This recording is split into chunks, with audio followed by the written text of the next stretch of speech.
subscribe to Simply Bitcoin.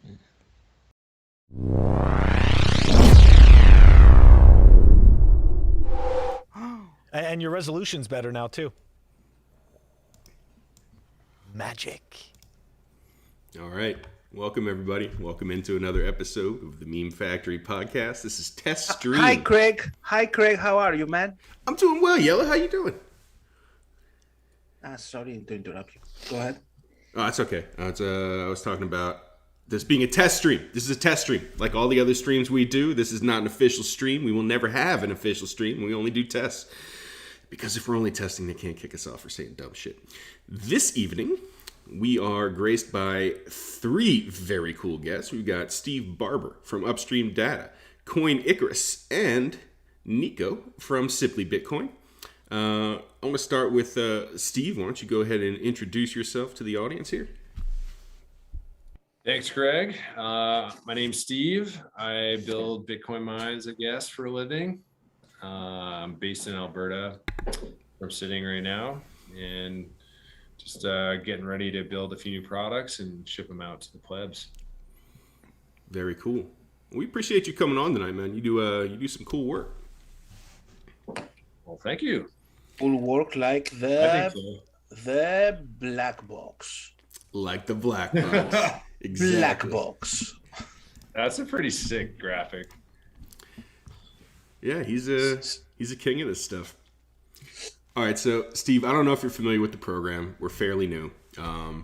Like most podcasts, we make our money from ad revenue, but we run a little bit different of a situation here.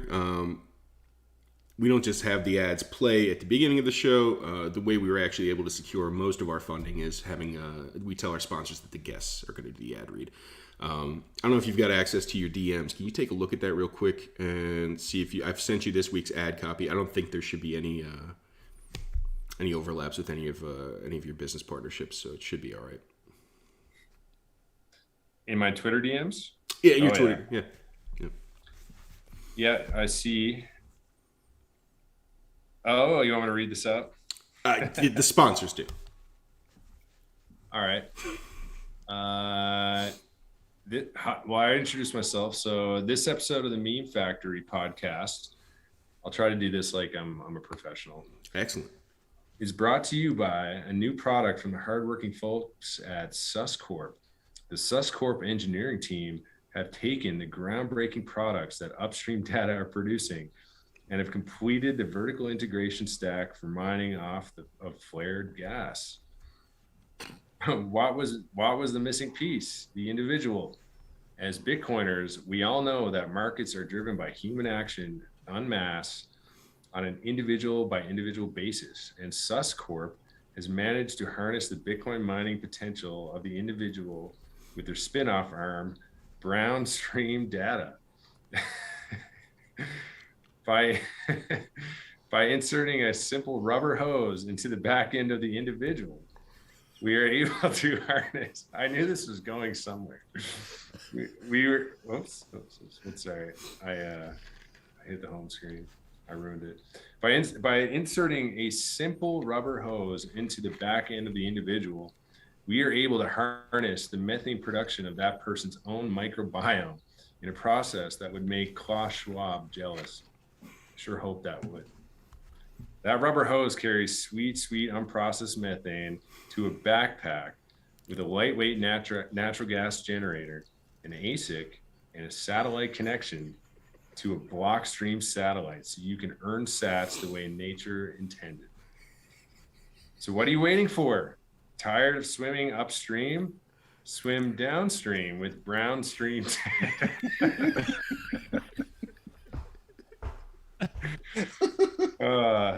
Head on over to brownstreamdata.com for more information on our products and suite of self-actualization tools. Nice. Well done. Nice. Well done, Steve. Oh, Interesting. now we can get paid. Thank you. Brownstream Data, man. That's a good. That could be a good spinoff. It's not a direct competitor. So Yeah, it's it's- good. But if they do complete the vertical integration stack, if you feel like purchasing them. The assist booster in this situation is a Greek yogurt. Brown stream boost. Oh man! All right, Steve. I have to say, Craig, that's one of your best, man. Thank you. And I'm not saying it because I love fart jokes. So that's Brown Stream Data has some ad revenue coming in for you guys. That's good. Absolutely. So we got to keep that stream of income going. I just don't know how you guys keep a straight face, especially with the guests that you had on before. I would have started laughing in the beginning.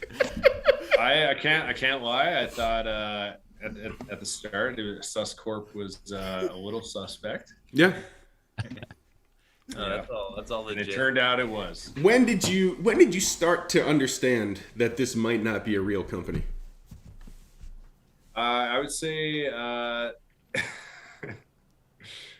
as soon as I saw Sus Corp, it was a little bit suspicious. Early on. It was a little bit suspicious. Okay. So that's good stuff. It's good writing. Still very clever. Yeah. So really the reason I have you on this evening is I want to bully you into sending me a black box. And we're all going to take a part in this bullying process. Yeah, I think really you should send one to everybody who made it to the stream this evening. Yellow's getting one just for that animation. Excellent.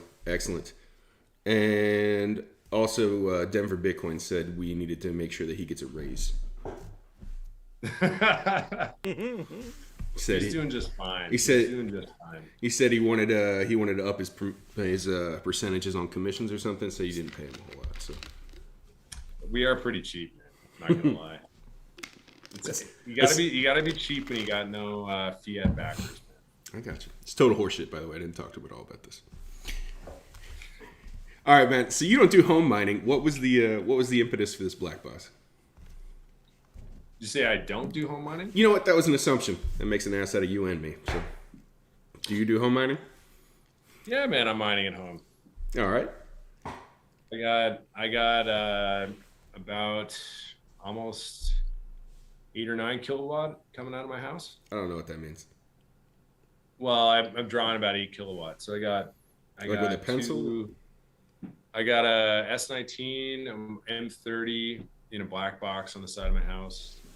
I got S9 in my garage, and I got a shitcoin miner in my gaming rig. Not bad. I like to mine. I'm not mining solo, but mining on Slush Pool. But hell yeah, I'm mining at home, man. You weren't one of those solo miners that got the whole block reward? No, man. Yeah, he got those solo blocks on CK Pool solo. I got actually CK Pools when he came out with his actual free. He had a free commission, like a free mining fee pool a couple years ago. I got the second block, so it was a bit of a. It was the first block I think I ever got, and it was with one S9 in my garage, but I had to share it with the pool, so I didn't, But I saw that it was me, so it was pretty. It's pretty cool. How did they let you know if it's you that gets the block? How does that notification come in? Well, CK Pool, they would show the address, like CK Pool just works on addresses. Like you'd put your address in as your payout, but you don't have a username. So I'd have just an address as my worker name. So when they post the block finder, they'd post the address, the winning address on the pool. Nice. I think that's how it worked. See, it was like 3 years ago. I had a theory that got shot down because I'm bad at math. That there are lucky and unlucky miners, and that I was wondering why some of the bigger miners like Marathon or whoever don't just like single out if they find the miners that have done 1 or maybe 2 or even 3 blocks. Like, why wouldn't you single those out and like stick them in their own separate facility? What do you mean? Like it's a casino and the winning machines go in. No, so like you also go. it would stand to also reason. walk into a restaurant and think that like the slot machines are hot, don't you? When What restaurants are you going to that have slot machines? He's in Canada. Oh, Canada, man. Yeah, y'all are wild. Y'all are wild. Slot No. machines in the back of the restaurants. Right? It would stand to reason that there's like a Pareto distribution, a bell curve of the machines that hit blocks and don't hit blocks, right? So I imagine somewhere on the outliers of that Pareto distribution, there are machines that like regularly hit blocks. And like there's got to be an L3 or a couple S9s out there that just keep hitting, you know? And I think people are missing out. And I'm getting ridiculed because I think the slot machine's hot. That might be the dumbest theory I've ever heard you say. No. It works. That's It saying works. something. I think it's real, and it has to do with the tight of the room and how the miner is placed. Yeah. It has, yeah. Feng shui. Yeah. Feng shui. Yeah, feng shui. Yeah. So, Steve, there used to be a whole narrative after the mining wars that miners were seen a little bit as the bodies of the story. Like, it was all about the nodes, and we ran the nodes, and we ran the thing, and don't mess with the nodes and all that. And now we're seeing a whole, like, a new bloom of mining. Everybody's mining in their home, and it's very, very bullish, of course. And the decentralization, like, is way up for that reason. And like, what do you see the next stage is happening around mining, and does it have to do with the stocks thing that you guys do? That's a serious question, man. What the fuck? Yeah, man, we do some serious stuff too, you know. Sometimes. What the hell, man? I thought this was a fun show. Welcome to the Yeah. Meme Factory podcast. Both. We Are do- you so like what do I think's going on? Like where things are going? Yeah, what do you see like the next bullish things happening around the mining? Well, I do think the home mining trend now is probably I think it'll die down in a bear market a bit, but I do think it's going to trend more towards home mining for sure. Okay. I do think like smaller scale, like distributed mining. Like I don't think we're going to see a lot of these Riot blockchain, mega mines. Like I don't. That makes no sense to me. Like I think it has no future. Why not? About risk, right? Well, there's a few reasons really. One of them is like, you have to think that, the only reason you'd place 700 megawatts or more in one location is because for whatever reason in that market, they created this massive arbitrage reason to place it there. Like, cause like, why do you have a power plant that can feed that much power into one site?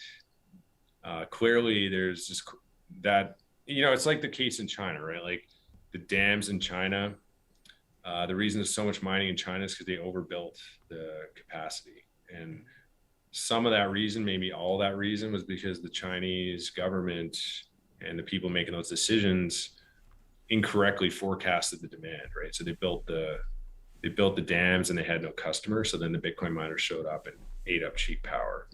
And there's more nuance than that. It's not like that's the only reason.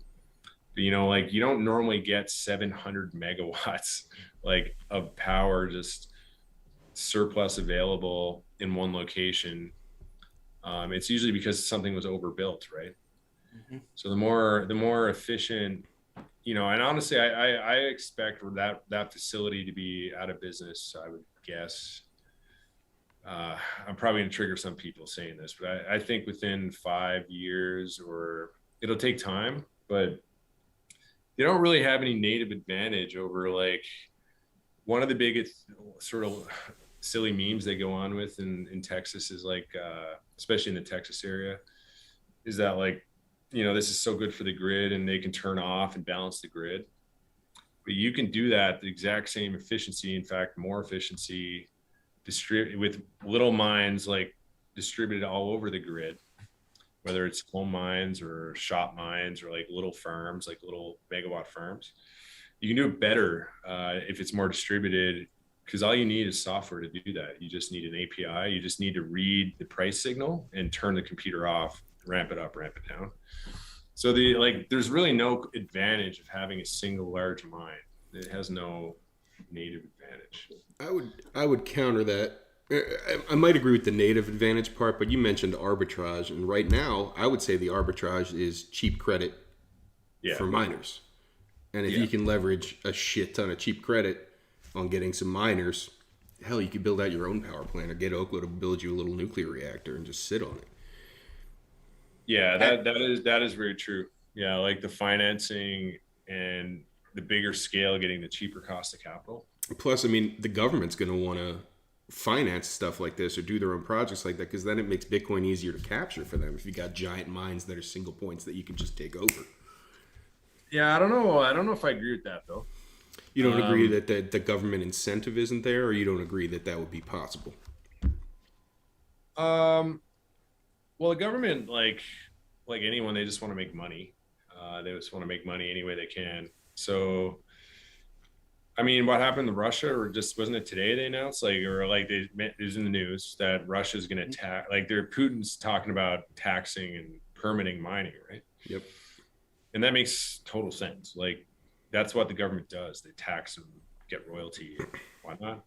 Like, you don't see the government in the US, I don't think, drilling oil wells. No. What do they do instead? They do what is risk-free. They just charge a royalty, or they charge a tax. So it doesn't make sense to me that a government would take any risk and submit themselves to any cost on mining Bitcoin. I know what you mean though. It's good for the bureaucrats to have big mines. That's another reason why I don't see those big mines having a big future. It's because the government, it's a honeypot. It's just not.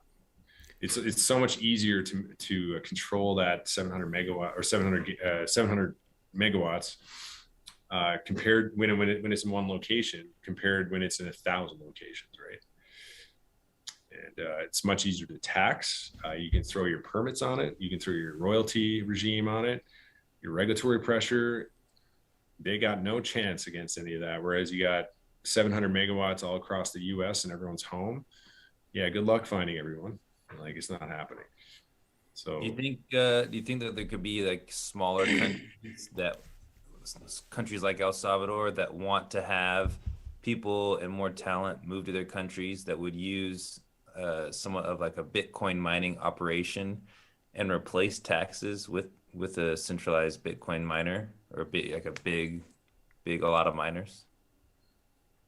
And I don't want to say no government is going to want to invest in mining or take the risk, but El Salvador doesn't have a money printing machine, I don't think, right? I don't think they have their own currency. Unless you count the volcano. Yeah, they got a volcano. True. But I don't think they have they can't debase the currency and make money through signage and printing. And that's a big difference. I would bet you if they had their own central bank, they wouldn't have their leader do what he's doing. But I might be wrong. But even El Salvador, they don't need to be investing any of the state's money in Bitcoin mining. Why take the risk? I would just do things to attract miners, maybe subsidize the volcano mine, power gen, the geothermal. Maybe do something like that, which that is what governments do. They do subsidize those projects, but rather than just make it receptive for private market to come in and do it and then tax them. Why would you do anything else? Just let the private market take the risk, and they'll do better than you at it anyway. The private market's going to crush the government in every aspect of the economy. So just tax the private market, right? That's all I would do if I was in power. I want to get Nico's insight on this too, because I know he's into mining. So I want to see what he has to say with regards to those big honeypots and their viability over the long term. I mean, look, I'm not in the situation that Steve is in, but I completely agree in the sense that Like, look at what happened with the OFAC, if you guys remember that, right? The OFAC, Office of Foreign Asset Control, or something like that. And you can clearly tell that Marathon was essentially positioning themselves because they knew that something was in the pipeline in terms of government regulation. So I completely agree in the sense that it is a major honeypot, but I think that if the fiat money printer exists, I think that those types, just because of how fiat is structured, right? And just because they're going to get cheap credit, and just because, like, Riot announced 78,000, I think it was Marathon, right? They announced a purchase of 78,000 miners or S19, like the XPs, the ones that they're not even shipping that many of those, and their stock went up, I think. So it's like, as long as that's viable, and that's only viable in a fiat world, I think that those giant industrial miners, like I call them, I think that they're going to happen in the U.S. just because there's so much cheap money around. Now, in terms of the home miner movement, I completely agree with Steve. I think I'm getting a lot of 2017 vibes in terms of enthusiasm from people mining, and and I go back and forth with Denver Bitcoin about this on Twitter, and I just remember that, like, I remember it like it was yesterday. One day it was December, November 2017. Everyone was mining, and then January, February, everyone was gone. Everyone was done, right? So I think that if you don't get that cheap electricity, and when I mean cheap, I would say below 7 kilowatt hours, I think that you're just going to get crushed over the long term, specifically if we get into a bear market. But yeah, I don't know how they're getting that cheap power. And it's a lot of power. It's a lot of machines. I don't know how they're getting it. I would love to find out. But in terms of viability, I think that it's definitely viable in this fake money world that we're living in. I think that over the long term, as we, transition into the digital age, into the information age, into a world of hyper Bitcoinization, then perhaps I completely agree with Steve. But just in this cheap money world where zombie companies are kept afloat, I don't see it in the near future. But in the long term, absolutely, I agree. Yeah, I agree, man. Like, I consider us in a transitionary phase. Like, fiat is still king. Cheap money is still king. If you're rich, it's easy to get cheap money. If you're well networked, it's easy to get cheap money. It's easy to go do some kind of reverse, I don't know what they call them, reverse SPOC. Like, what are those things where you, like, reverse yourself? You buy a company. Isn't that the reverse SPOC? Looks like the shocker. You know what I mean? Like, there's like half these mining companies they're not really mining Bitcoin. They're actually mining fiat, right? Like, they're not actually. They're going out and buying all this hardware. They're building massive facilities, getting good economies of scale. But a lot of these companies, guys, like, I might be mistaken. Like, it's a while since I reviewed it, but, like, I remember when we were still in the depths of the bear market, like before this latest bull run, like in late 2020, like, these companies were borderline, like, going out of business. Like Hut 8. I don't mean to say specifically they were, but, like, I remember looking at their financials, like Hut 8, Riot, a bunch of others. I can't remember which one was which, but I remember looking at them and be like, this looks like dog shit. Like, you guys are refinancing to stay afloat. Like, you guys are, and then all of a sudden it's like there are these massive, like, success stories in the public stock market because the public market just loves miners for some silly reason. These big miners. And I think we're just transitioning from, like, this cheap money, and these guys are just, all they're really doing is mining cheap money. They just want cheap money, tell a good story. I can tell you that I've had probably 4 or 5 serious inquiries, like, to me, like, with my business, wanting to either buy me out in a way or get me into their portfolio company, like my upstream data, so they could get our good story, right? They want our good story. They want the ESG narrative, right? Because we reduce emissions in a big way on vent gas. They want our distributed mining story. You know, we build like hundreds of Bitcoin mines in small scale over the place. And I think that's really all they care about. They want the narrative, and that'll help them. They want the press release, right? That's what they want. That's what the fiat miners want, is the press releases. So yeah, I think we're gonna see more big mines, and call it the centralization of mining effect. But that's more so the fact that fiat is so centralized, and once we destroy that money printing machine, as we destroy that printing machine, as it starts failing, I do think it'll keep trending the way it has been trending, which is more and more smaller miners. I agree. Greg, do you mind if I ask Steve a question? Have at it. So Steve, this has been developing, and someone in your situation, I think, is going to have a very unique perspective on this. Blockstream is already starting to see this. I forget the other company. It was a big predominant Bitcoin companies that's also taking, they're taking the matters into their own hands, right? Right. We have a centralization of mining manufacturing, right? Whether we like it or not, right? And we have What's Miner, we have Bitmain, of course. Bitfury is always doing their own thing, but they're so small in terms of these two big players. Do you have concern about that? Because we already see the Chinese government, unsuccessfully, I might add, but attempt to crack down on Bitcoin mining within their country. If as Bitcoin becomes more and more of a threat to the nation state, right, and their ability to manipulate monetary policy, it could be a potential attack vector, because it's so easy to attack, right? If there's only two big mining manufacturers, and we already know the Chinese government, compromises every giant Chinese corporation within their borders. Yeah. Do you see that becoming a problem? I know that Blockstream acquired Spadoodles. They have a weird name. Fondulis, yeah.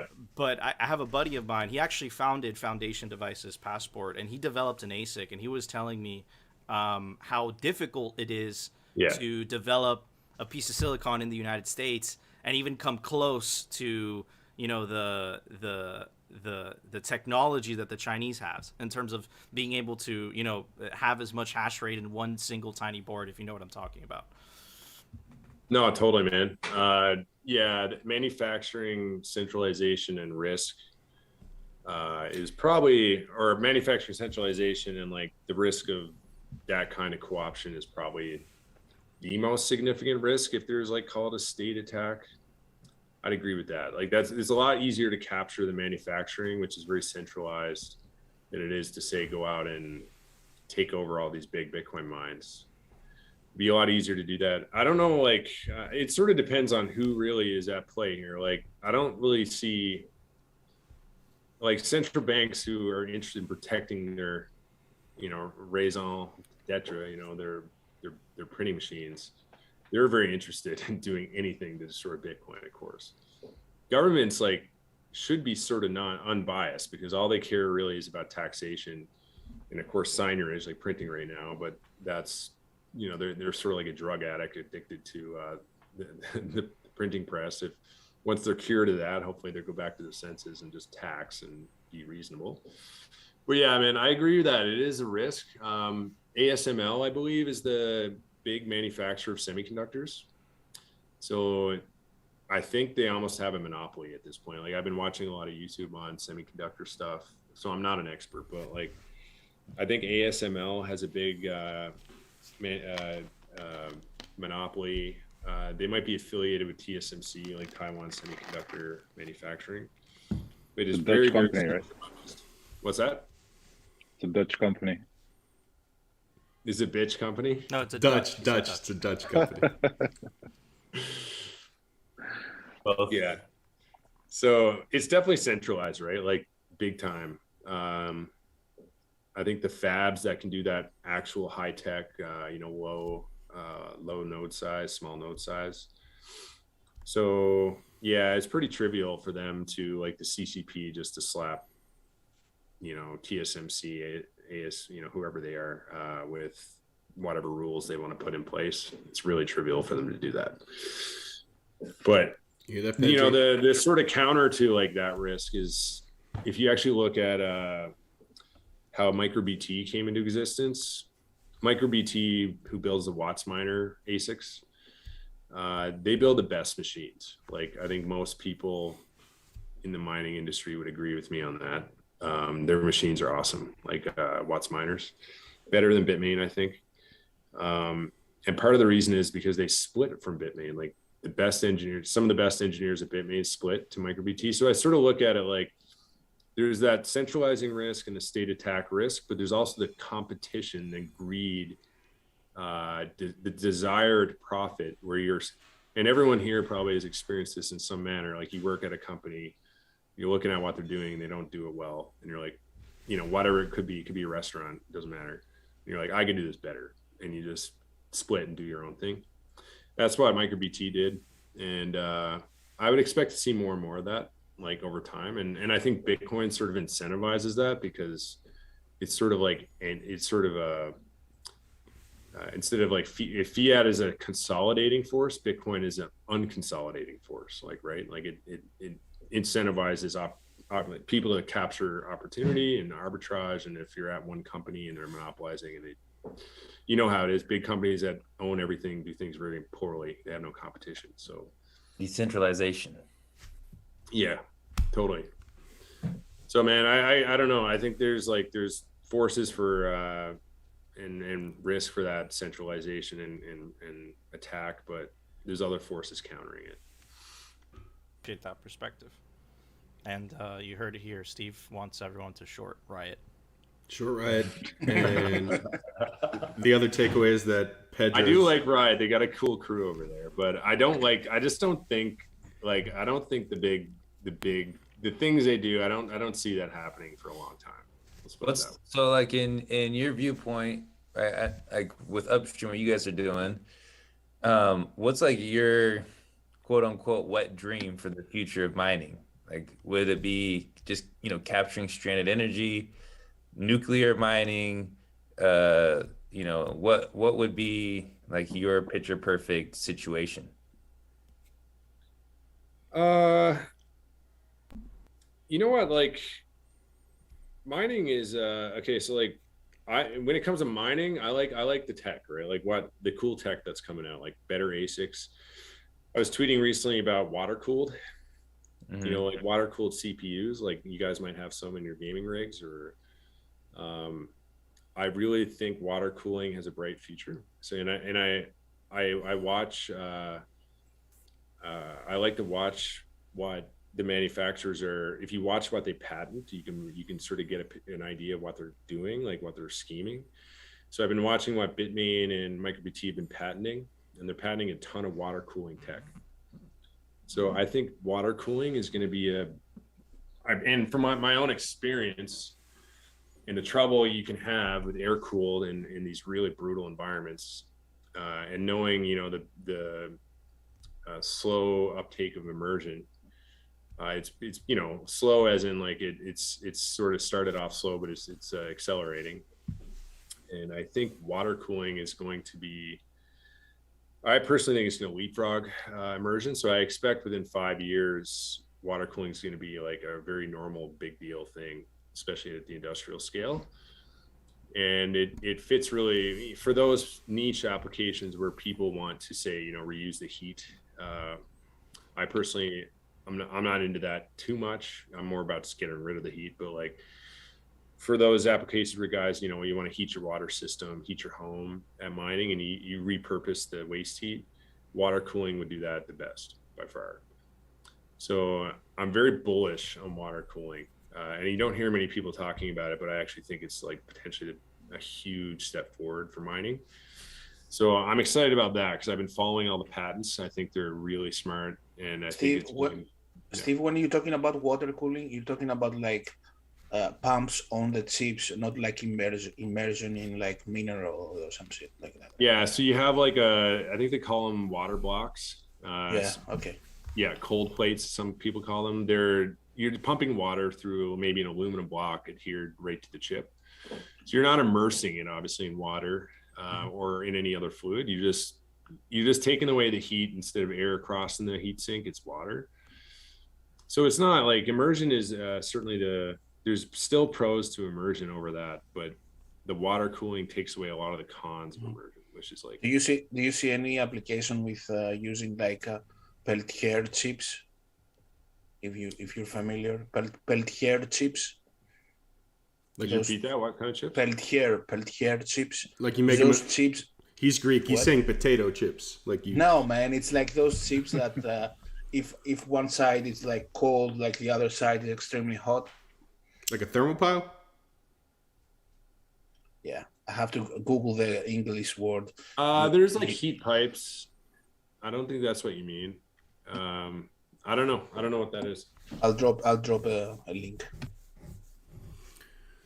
All right, so I'm hearing whispers in the space from some of my buddies who do mining, and what I'm hearing is that there is firmware circling around, like private firmware, that's boosting the hell out of a few of these ASICs. So, like, for example, there is the 92 terahash S19. If you upgrade the firmware and change out a power supply, you can get like 170, 180 terahash out of the thing.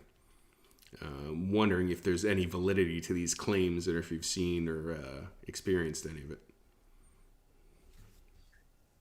Has anyone else here? I'm just curious.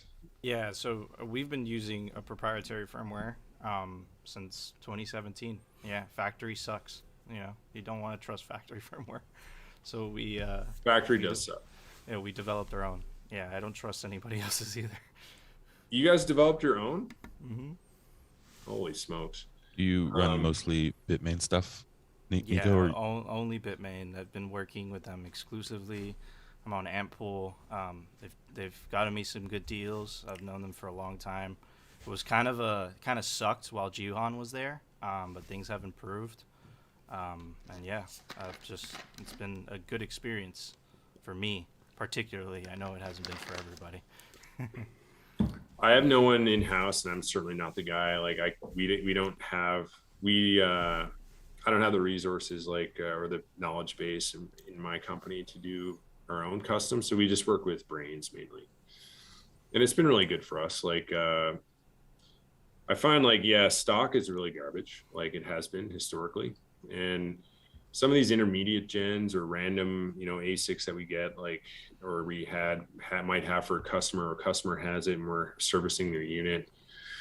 Some of this firmware is just garbage, and it can't handle harsh conditions, temperature swings, poor power quality, all kinds of things. There's startup time, there's all kinds of things. So I've always just shilled Brains because we've done well with them. I don't know how Brains compares to this top secret one you mentioned, Greg. It's not one. It's. I'm hearing from multiple sources that there are a couple of things out there.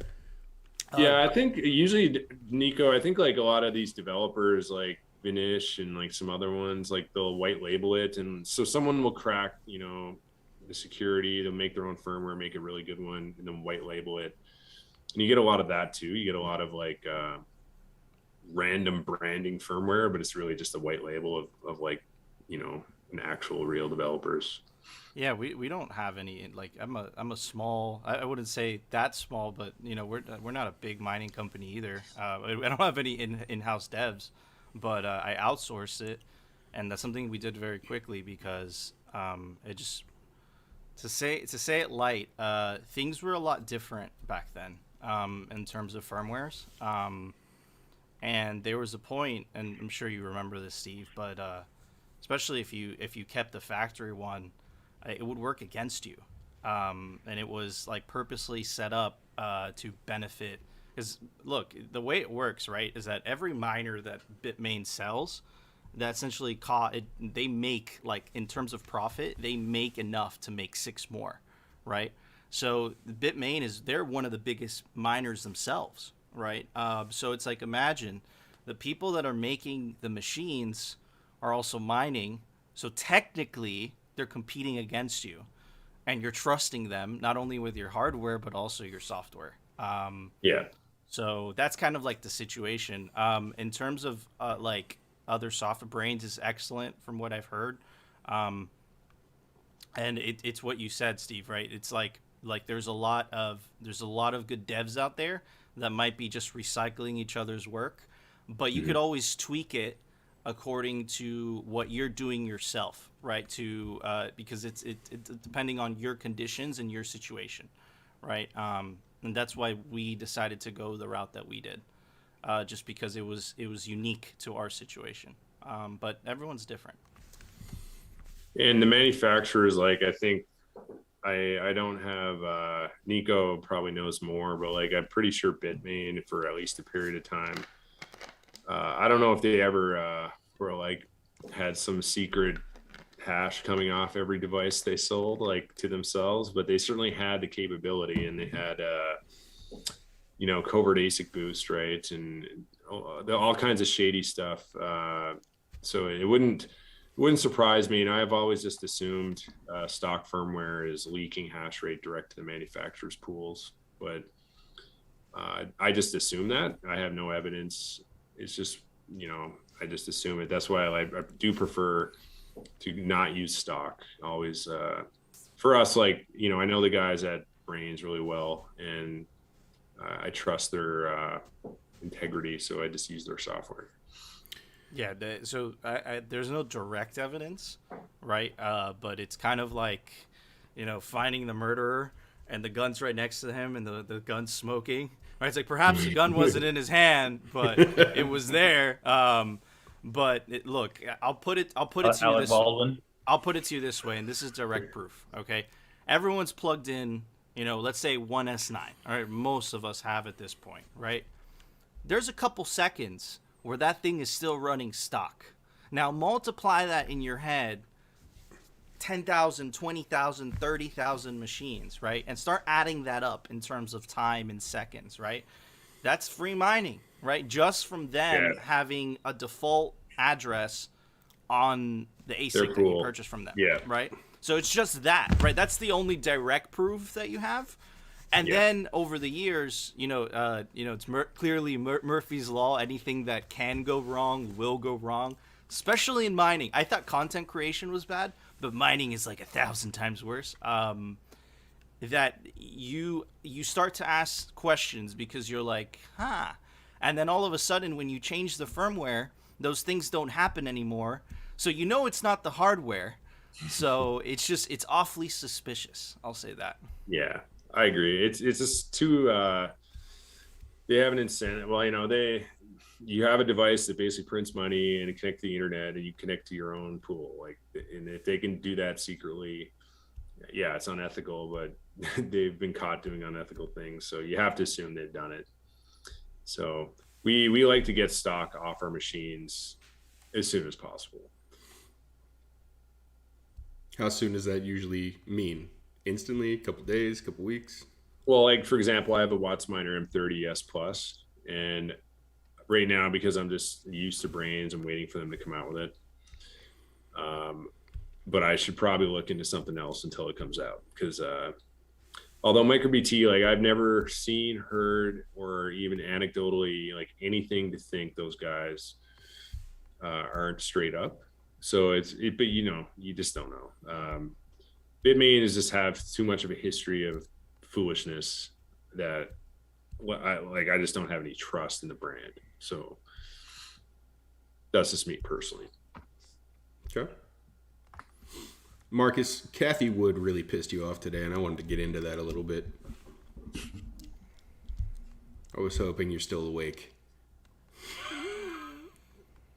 Did we lose him? No, I'm still here. I had to unmute. Yeah, she had a nice prediction for Bitcoin, right? I didn't read the article. I wanted to hear it from you. Talk to me. Oh man, why do you have to bring this one up? No, I did. She made a prediction for Bitcoin and ETH, and it's like, okay, Bitcoin is obvious, but come on. Yeah, that's what got me triggered, but I had no need to get into it, to be honest. What's the prediction? What's the prediction, Marcus? What was the prediction? It was $1 million Bitcoin, and it was I think 120,000 ETH price in I don't know, 10 years? 2030.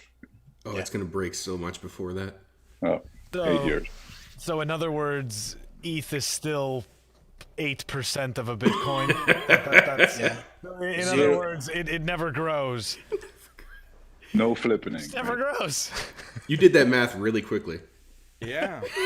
I'm impressed, Phil. I'm still following Zero. Nico's 20,000, 30,000 miners. 0.08 forever. It's like their 58K. Can we pivot to the black box now? Oh. This I thought was the story of the day. Let's talk about the black box. Get him. Okay. Cool. Ask. Go, but Oh, I made yeah, a, I tell made us. an Ace Ventura. I made an Ace Ventura meme about the black box, but it didn't work out. Hoping to get one. Oh, you made one of the memes for that meme contest? Yes. Yeah, yeah. We'll see. Mine- man. That's the question. That's the question I really wanted to ask. To be honest. And why Mine- didn't I win? Mine It was seemed- never- it seemed rigged. Fine. Mine was never even mentioned because I had like the GIMP from Pulp Fiction coming out from the black box. So I was like, okay, too much maybe. You got suspended. Probably have that saved. So yeah, you want me to just talk about the black Yeah, box? tell us about the black box. What is it? And yeah, what can you tell us? It's box. It's black. Sounds sexy. Make it white. The first one I built is white, and I'll probably never build another one again. I think I'm just gonna build them black. I called it a black box, so I feel like I have to make them black. Build black better. Yeah, black is better, I guess. But I mean, black was a bit of just a branding decision, but all it is just a box. You can now. A lot of people don't realize like the little box. Obviously, I'm attacking the home market and the small scale market. The box itself, like the only point of the box is to get the ASICs outside, protect them outside, so you get the heat outside. So you just get the heat out in the air instead of in your home. Keep the noise down, right? Mining is loud and annoying, so help with the noise. And then there's a little bit of safety aspect because if your machine caught fire, your cable caught fire, it's in the box instead of like in a wood shelf in your basement. So those are the three main things. But like for anyone who doesn't know what I'm talking about, I guess you just look on my Twitter for it. It's gonna be on our website soon. We're gonna put a store up. But yeah, we're building them. Like the market I was really going for with that box was like which I haven't even built it yet because I'm in my fab facility now. I could actually show you. Do you want me to show you the box? Yes. Mm-hmm. Yeah. Or this? So, are we gonna do a share screen right now? This might overreach with Greg's potato skills right Yeah, now. I can't make this stuff bigger. You're gonna have to share screen. Yeah. Hopefully I won't cut out some of my cell signal. We're poverty here. In mine, And we lost him. And There he that's is. why He's it's back, black he's box. back. He's He's back. back. He's back. He's walking. Guess who's He's back? walk- For Can you whoever see? is I'm back. still here, right? yeah, Am I yeah. still here? Steve still is here. back. For whoever is listening, Hello, friend. What's for behind the whoever door? is for whoever Looks is like a listening, So I got to this- the What else podcast. right now? This is like our new. Whoa. Oh, Whoa! It's the new bay. Nico. There's the first box. I'll go down there in a minute. I want to show you this though. I don't know if you can see. This facility is massive. It's the biggest building in Lloydminster. I don't know Yeah, if you can see behind me. nice. Barely. I'm up on a catwalk, and there's like bay after bay after bay there.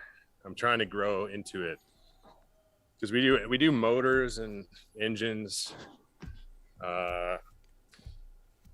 Something people don't realize about us is like we're a Bitcoin mining focused company, but we're actually an oil field service company. So Bitcoin mining is just one product that I started with.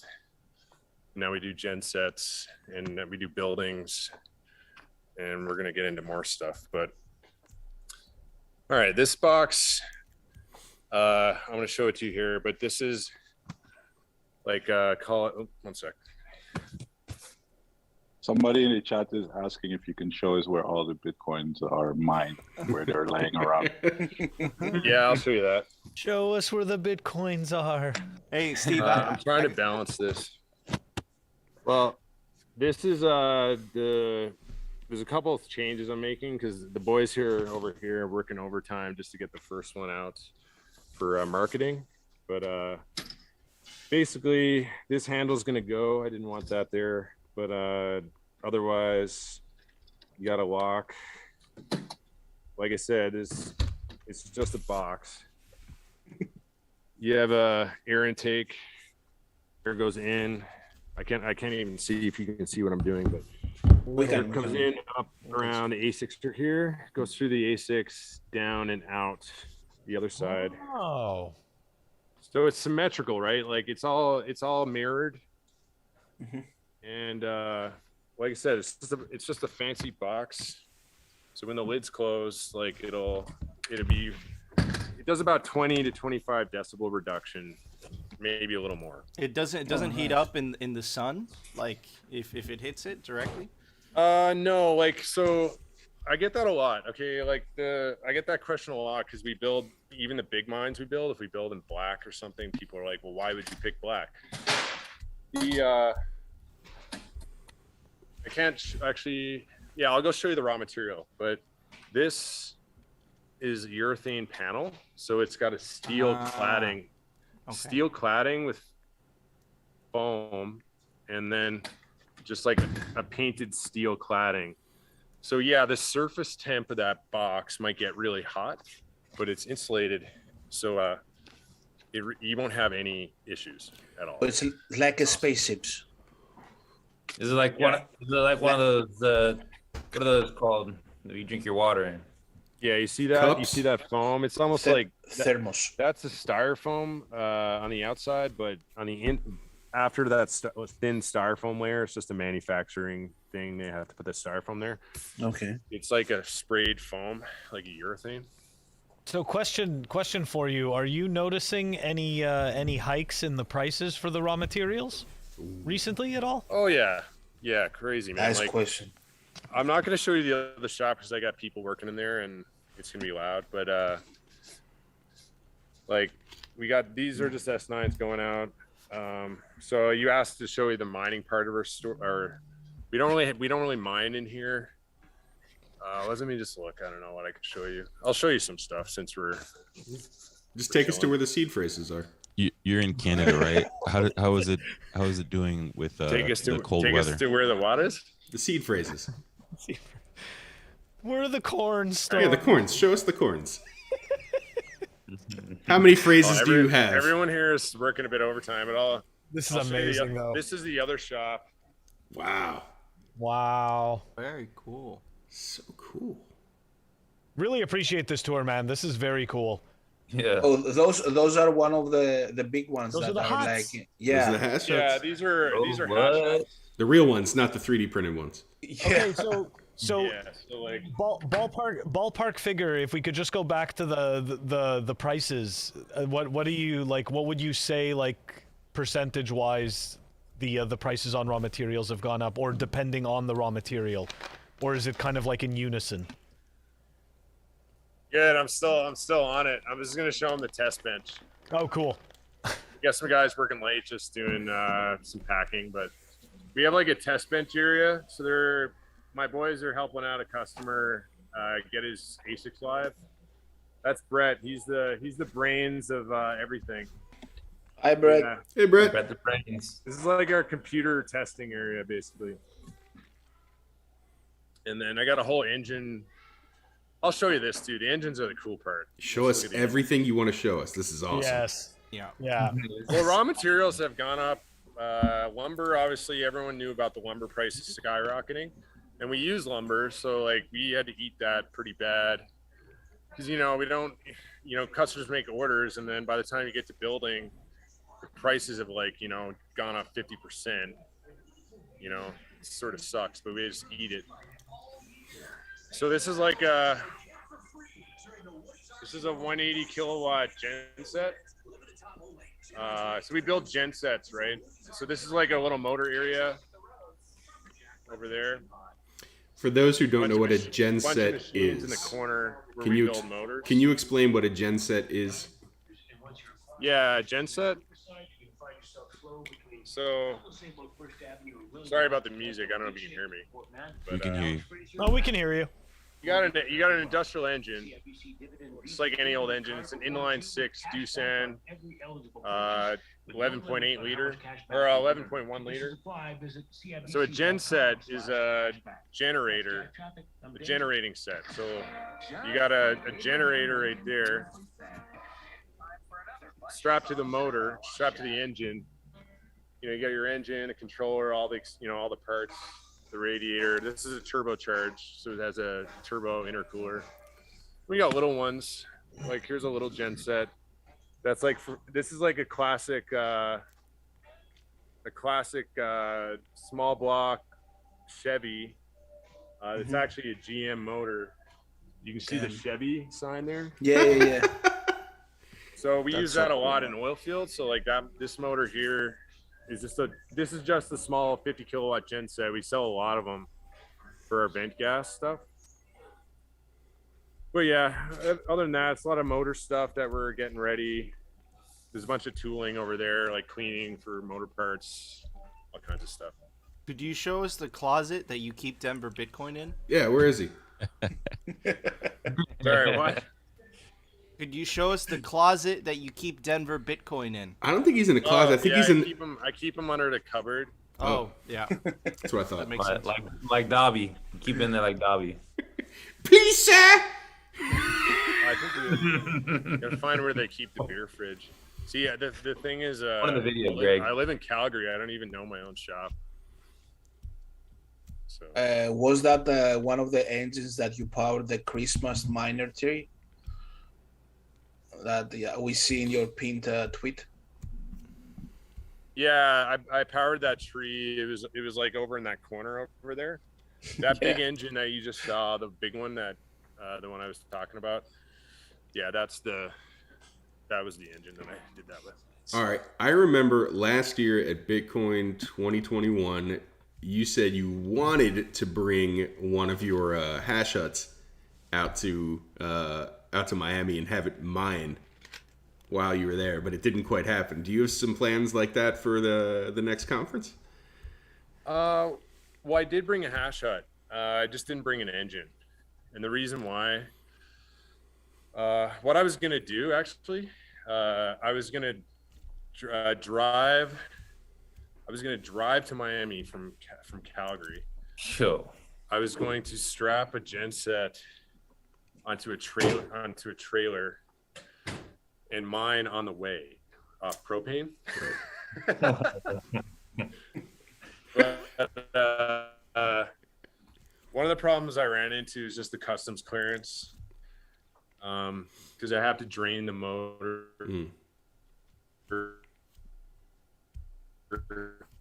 I'm back.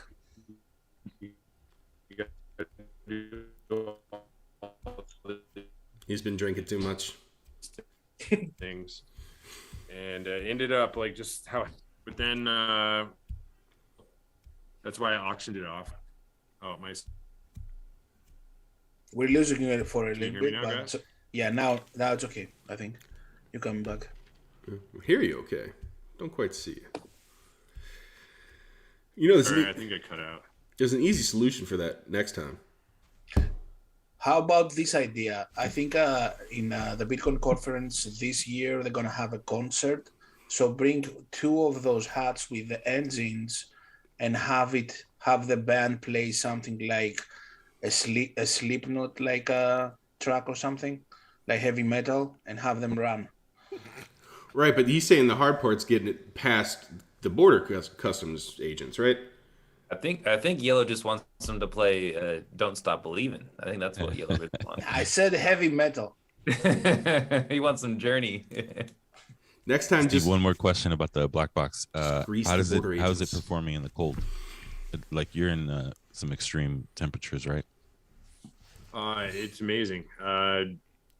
I'm more worried about like I'm not really worried about it, but like I'm more uncertain about the real hot weather. Wasn't worried about the cold because if I designed it, I didn't show you. It's hard to show you like with my laptop video, but if you actually open the filter where the air comes in and you reach in, there's a register and it separates the hot from the cold aisle. If you open the register, it recirculates heat back into it.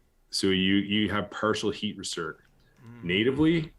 So like that's part of the reason why it looks that way. It's designed that way is because from day one, I was like, well, I want heat recirc built in, right? So that's why I designed it that way. And you open sourced the plans for it, didn't you? Yeah, like I wouldn't call it open source. Like obviously we're a business, so I don't want to see other businesses hopefully build our product. But we for the do-it-yourself community, yeah, like we basically giving out the plans and we have a whole forum helping people build their own. But like I don't want to say open source because I don't want people to think like I'm going to be cool with like my competitor building the box. Like I did file a patent on it, and I wouldn't be happy if that was so no commercial use, but like whoever wants to build one for the house, yeah, go ahead.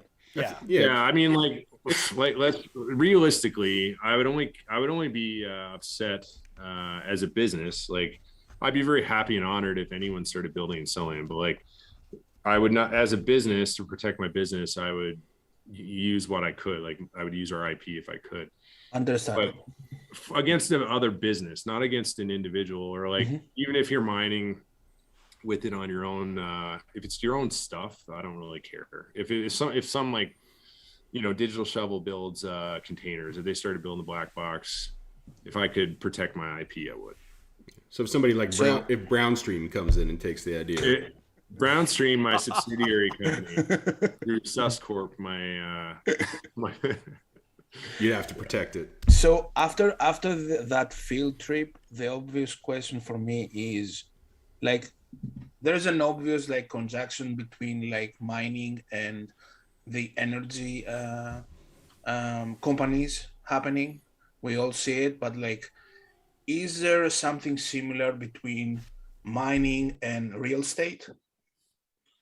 Because that area is huge, man. Like, do you see that forming?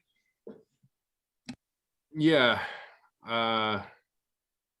Mining in real estate. Well, real estate, I think I was reading, someone was talking about like the real estate community likes the idea of mining. They like passive income. They like investing in assets and passive income. I don't know if it has any real synergy with like the real estate industry. Obviously, it has a great synergy with energy companies, but I haven't really thought about it, so I don't know. But energy companies, I mean, my own customers are a lot of upstream oil and gas companies. And, you know, once they're orange pilled, you know, they're very into it. I have three really good customers in Canada, all pretty big oil companies for Canadian standard. And, you know, they mine their own Bitcoin and they spend their Bitcoin on more of my products. So we actually have a little circular economy going with them. Awesome. So I'll chime in on, I'll hit that yellow. So it's changed, right? So back in the day, not that back in the day, but a couple of years ago, mining was more location based, right? And then we kind of figured it out over these last couple of years. I'm still stuck in time, right? I'm a grid miner, but we kind of figured it out that it's not so like, okay, you know, I'm in this industrial property, this is my power, et cetera, et cetera. Now it's more, it's essentially become a gold rush for cheap stranded electricity sources, right? So the game has changed completely. I would say a couple years ago, yeah, the real estate prices, that they boomed a little bit because people were either moving to Seattle or, you know, finding locations with very cheap industrial electricity, right? But that's changed completely the last couple of years as, you know, the industry has been developing. So yeah, but it's different. Nico, we cannot all be like Hodul Tarantula going around mining in our back in the back truck, like having the back of the truck like miners. Like I think there is gonna be some synergy happening. We see it from the mayors, right? Like we see it like mayor of Miami or the governor of Texas, like uh, offering like incentives to bring the miners. Like that has an impact in the real estate. It doesn't matter, dude. It's like, do you have, like, look, when it comes to mining, it's one simple thing: how cheap is your freaking power? That's the only thing that matters, and it doesn't matter how much, like, if you're the mayor of some city in Missouri, if you don't have cheap electricity, it doesn't matter. Like, I'm not gonna go there. Of course, they could offer tax subsidies and etc. They'll sweeten the deal, especially if you're a big enough player in that specific town. But still, you're always on the hunt for cheap enough power. But what has happened, and Steve is in the vanguard or in the forefront of this, is it's changed a little bit. It's not so much the hunt for cheap industrial electricity rates now. It's more so now the hunt for stranded electricity sources. It's changed completely, right? So there's two vectors, right? There's two fields now, where back in the day there was just one, right? It's a totally different landscape, and I'm more bullish on the stranded electricity front because that's where the opportunity lies, right? Like, there's so much energy in Africa, for example, right? Cheap energy. And before, that energy wasn't viable because it was in the middle of nowhere. Now, all of a sudden, there's a buyer of last resort. There's a Bitcoin miner. And I think that is going to change the world dramatically over the next 10 years. Grid miners like myself, we're kind of stuck in the past, dude. Like, we have a good deal with the city. We found a sweet deal, right? And we're kind of anchored to our location. Versus stranded energy miners, it's like you're essentially a prospector, right? You're going where you're treated best, so to speak. Gotta get a truck listening now. to Guy Swan. He just read Brandon Quittam's. I think it's called like the Pioneer. I can't remember what it was called exactly. Like the Pioneer Species, talking about Bitcoin, and he said that in his article that he wrote, he said that peak mining, because grids are built for peak energy, and so peak energy is normally about, like, the average of peak energy is about 50% of what the peak energy is. So when you're normally sitting at average, you have all this stranded energy that's ready to be mined, like Nico's saying, which is, I didn't realize that there was that much energy that was getting stranded. I think you might be conflating stranded energy with wasted energy. Sorry, you're correct on that. Okay. Yeah.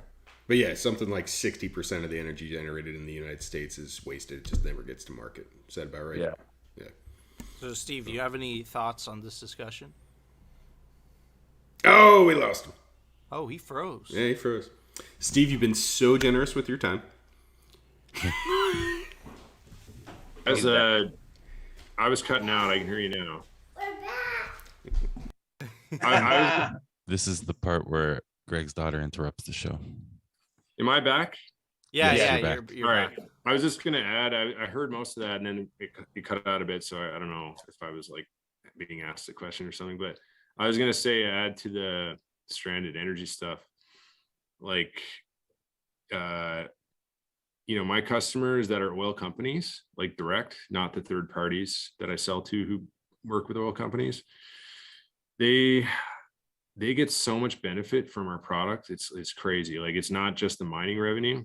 Like, they get the ESG story, which they value nowadays.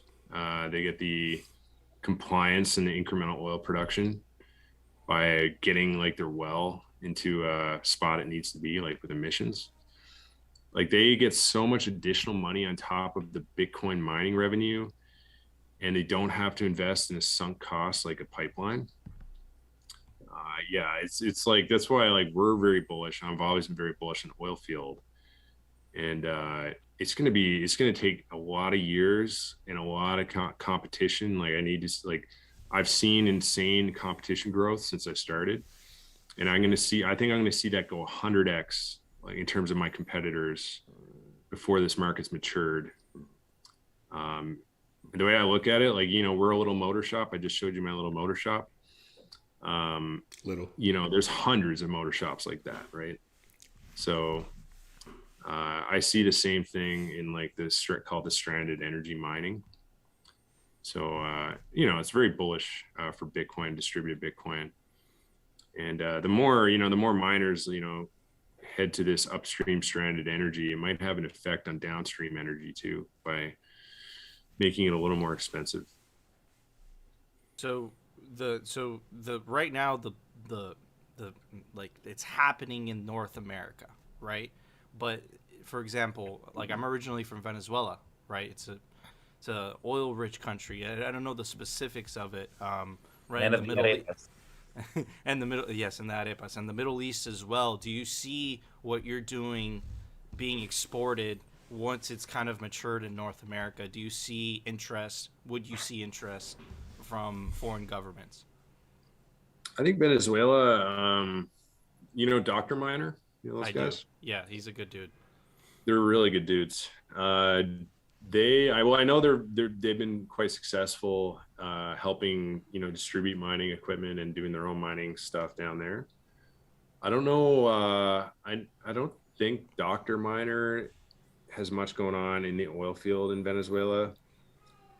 Canada and Venezuela have a very close tie with our oil fields industries, because Venezuela has a lot of heavy oil. So do we. And so a lot of our technology that we've developed and technology they've developed have been swapped. So there's a lot of stuff. I know, like a lot of companies I work with export hardware down to Venezuela in the past. I think it's slowed down now in the last, you know, with the oil field downturn, but like up until like 2014, my old companies I worked with were exporting pumps and stuff down there. I don't know what they're up to in oil field mining, Bitcoin mining. I guarantee you it's on the go down there.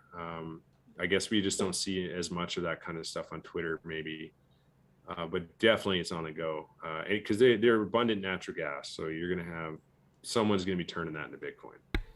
Yeah. So, I mean, Venezuela is a great. They have so much oil; it's unbelievable. So much energy. So many Venezuelans live up in Calgary. Like we've imported, you know, their workers for our oil industry. And I'm very bullish on, you know, Bitcoin makes me very bullish on Venezuelan oil and gas and their future. It's so cheap, and you know, just in general, just the on the grounds, the political situation, I'll say that, makes it extremely dangerous. I don't know what other word to use, unless you know the right people.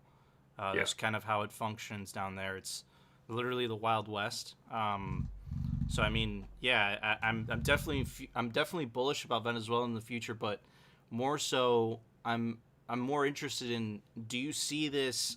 So like the industry is just starting in the U.S. Do you see this being exported to other countries other than Venezuela? Like, do you see this becoming a worldwide phenomenon, what you're doing right now? Yeah, I think nothing fits better to Bitcoin mining than the oil industry. Like, not even, I mean, obviously surplus power or anything, it all fits well, but like, could you elaborate a little bit on what you mean by that? Because like, I don't think any of us have experience in that industry. Yeah, well, so there are arbitrary rules in place, say in Canada by the government, like carbon tax. And so if you're venting natural gas, you now have to pay a penalty. It's a big scam, but we won't go there. And so what it means is that they just created another arbitrage opportunity for my company and people like me up here to help close by reducing that vent with our tech, which is Bitcoin mining. So you have like not just cheap energy, like waste energy, that's technically, call it free, like they'll give it to you for nothing. But they'll by proxy pay you to take it. So it's less than free. Now we don't get paid to take any gas away. it's a tough sell. But when I say by proxy, I mean it's because that's why they buy our hardware, because it's a negative value to them without using our equipment. So it's a liability to them, is what I mean. So we turn it from a liability, we flip it from like a liability to an asset on their book. And now they book that reserve, because when you waste gas, you don't get to call it like a reserve. You don't get to say it's a flowing sold, barrel equivalent of oil and gas. It's burned and it's reported as flared. So if you reduce your reportably flared volume, and now it's a booked reserve, it's a produced barrel, then you are doing a lot of good for your company as an oil company, especially because most oil companies are valued on flowing barrels and how many reserves they have booked. So sort of what I'm getting at, like you have like government rules and regulatory rules have created additional incentives for oil companies to adopt mining.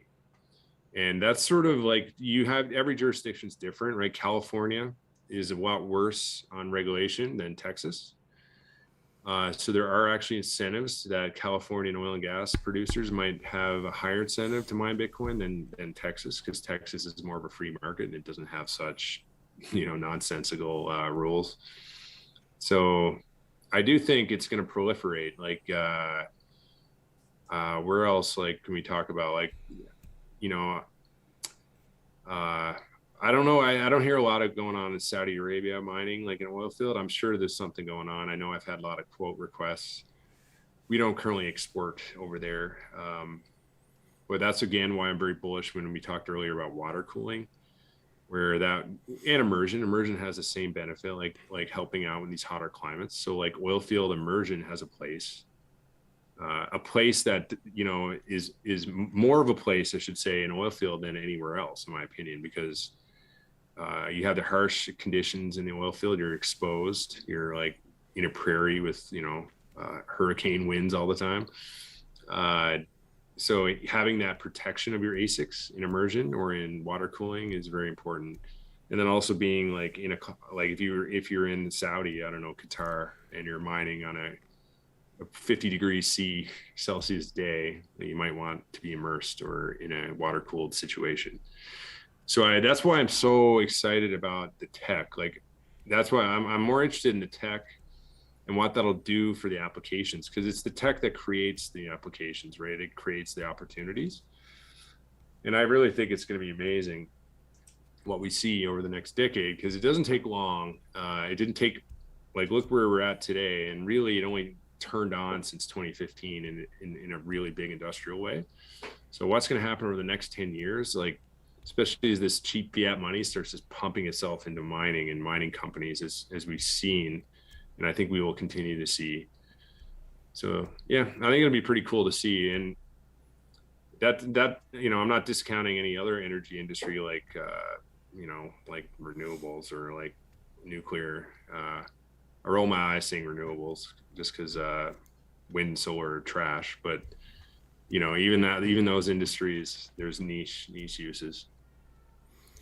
All right, well, Steve, we're coming. We're well past our hour that we had booked you for, and you've been very generous with your time tonight. I appreciate you coming on. I'm sure everybody else. And the tour. And the Thank tour. you for that. The tour was killer. But before we sign off for the night, is there anything you're working on that you want to impart to the audience and tell them about? Is there any place in particular they can find you?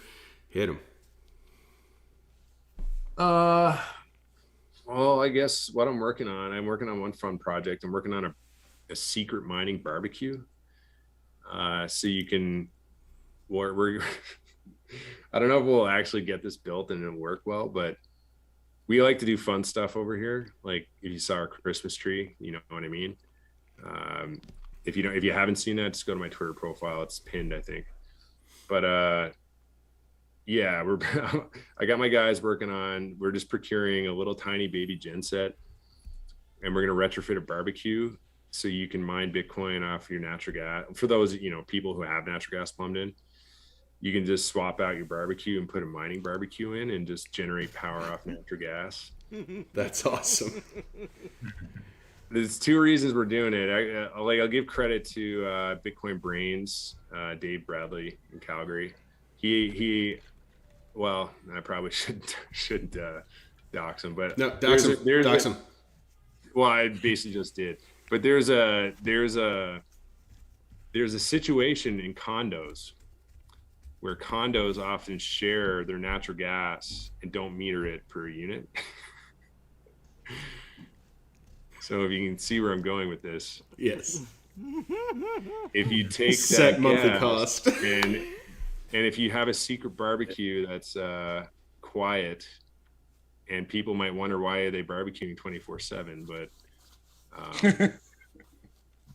so that's one. I'll drop that one as a fun. We're working on a lot of fun stuff here, but that's one fun one. I'm hoping to reveal that at some point. The carnivores would love this. oh yeah, Joe Rogers gonna love this. The Bitcoin grill. Nice. All right, and Nico, Phil, we appreciate you guys coming on tonight. How can anybody find you if they want to find you? Tune in to Simply Bitcoin every day at 12 p.m. Eastern, except for tomorrow because we came on this show instead. Yeah. Thanks for having us, Greg. Simply Bitcoin wrecked. Totally wrecked, but we appreciate it. No, we appreciate you guys. And We thanks, appreciate Steve. Appreciate your time. Good night, everybody. Yeah, thank you Good guys. night. See ya. Cheers.